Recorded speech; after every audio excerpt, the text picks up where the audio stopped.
Hey guys, it's Craig Beggins. I'm the broker for C21 Beggins Enterprises, and this year marked our 30th anniversary. So I've been through some up cycles and down cycles, and I wrote a blog article in October, and I thought I'd put it to video today because it's really relevant.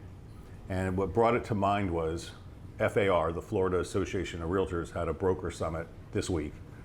And by the way, this is December 8th. And so for Monday and Tuesday, I attended two different sessions, and they gave us market conditions of what's going on, and it's really unprecedented. And what's really concerning is the way the media is talking about the real estate market. They have no relevance. I mean, there's nothing that makes sense with what they're saying. So I'm going to paraphrase this article that I wrote and give you the truth about what's really happening, okay? So that being said, I'm at a loss. The mainstream media is predicting doom and gloom, but from a street view, the world looks different. As a 30-year broker, I may see things differently, but I'm going to call BS, sorry, on the media. 7% interest rates are not high. Okay, I know that sounds weird because you've been accustomed to Fantasyland where rates were 3% or less, but 7% is not high. If you go back and actually Google it, you'll see that rates were 8, 9, 10, 11, 12%. So 3% was fantastic, but 7% isn't bad. Number two, a home on the market for 3 months is not long, right? We take 6-month listing agreements for a reason, because that's a balanced market. It takes 6 months to sell a home. There's only so many buyers and so many sellers at a time. Number three, stage price reductions do not mean prices are falling. There's a lot of aggressive agents and sellers that we know inventory is tight, so they put their house on the market at a high level, higher than it should be based on the comps, and it doesn't sell in a week or a day, and then they lower the price. That doesn't mean the value is falling. That means the price is falling, right? Some listings, and this is a message to my agents too, don't sell.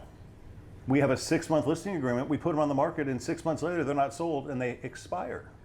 Not every house sells. I just went through analysis with my team for the sales meeting last week, and I looked at all of the listings we took last year. Every single one of them sold. Now, I'm not saying they sold one time. We probably might have written 2 or 3 offers and one finally closed, but every single listing we put on the market in 2021 is closed. Not one canceled, not one expired, it closed. I've never seen that happen in 30 years. And then I wrote down, it's not normal, we had this happen, to get 113 offers on one listing the day it hit the market. That's crazy. So I wrote here, we're getting back to normal real estate, which I'm glad to see, because what we were dealing with before was Fantasyland. And I'm really sorry if you didn't buy during that opportunity, because you're probably never going to see it again. But it doesn't mean don't buy. You're going to buy in the current market, right? Rates are going to go up, rates are going to go down, and that's okay. You're buying on that rate at the time. You're also going to earn more interest on your cash on the bank because the rates are going up. And then what's going to happen? Rates are going to come back down. Probably not to 2 or 3%. That was unprecedented as it runs. All right, so here's the other thing. The Fed has pretty much assured the public that they will continue raising the federal funds rate, which will likely keep mortgage rates going up. But it's also crazy because sometimes they go up and rates go down. I mean, it's a totally weird and confusing, complex, complicated, confusing time, right? So they said recently because the inflation is not going up as high as it was, that the rates are not going to raise at 0.75 BPS, but they're going to raise probably 0.5, which is still going to react to the market, and it's probably going to raise the federal funds rate, which is probably going to raise the mortgage rate, keep us in the 7s, right? But that's okay. That's the way it is. But here's the problem, and I said this the other day. You got to live somewhere. So there's a choice. You can rent, and this is a challenge because there's not many rentals out there, right? And the rents have gone up. This seminar I was at this week said that The average income to afford a home before this growth period was $50,000 to buy the median home price. Now the median home price has gone up 40% and the interest rate has doubled to over 6.